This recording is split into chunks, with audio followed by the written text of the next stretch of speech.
முன்னாள் முதல்வரான ஓ பன்னீர்செல்வம் கோவையில் அவரது ஆதரவாளர்களுடன் ஒரு ஆலோசனை கூட்டம் நடத்தினார். அதிமுக தொண்டர்கள் உரிமை மீட்பு ஆலோசனை குழு என்ற பெயரில் இந்த ஆலோசனை கூட்டம் நடைபெற்றது. இந்த கூட்டத்தில் ஓபிஎஸ்ஸின் ஆதரவாளர்களான வைத்தியலிங்கம், மனோஜ் பாண்டியன், புகையேந்தி உள்ளிட்ட பலர் பங்கேற்றனர். அதேபோல் கோவை மாவட்ட நிர்வாகிகள் பலரும் பங்கேற்றனர். அப்போது பேசிய ஓபிஎஸ் மறைந்த முன்னாள் முதல்வர் ஜெயலலிதா குறித்து பல்வேறு தகவல்களை பகிர்ந்து கொண்டார். அப்போது ஓபிஎஸ் அவர்கள் பேசியதாவது: சாதாரண தொண்டனாக இருந்த நான் நகர்மன்ற தலைவனாக வந்திருக்க முடியுமா? எம்எல்ஏ ஆகியிருக்க முடியுமா?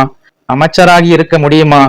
முதல்வராகி இருக்க முடியுமா என அடுக்கடுக்காக கேள்விகளை எழுப்பினார்.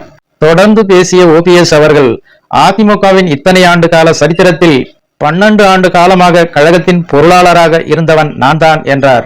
மேலும் தன்னிடம் ஜெயலலிதா அந்த பொறுப்பை தந்தபோது 2 கோடி ரூபாய் பற்றாக்குறை இருப்பதாக தெரிவித்திருந்தார்.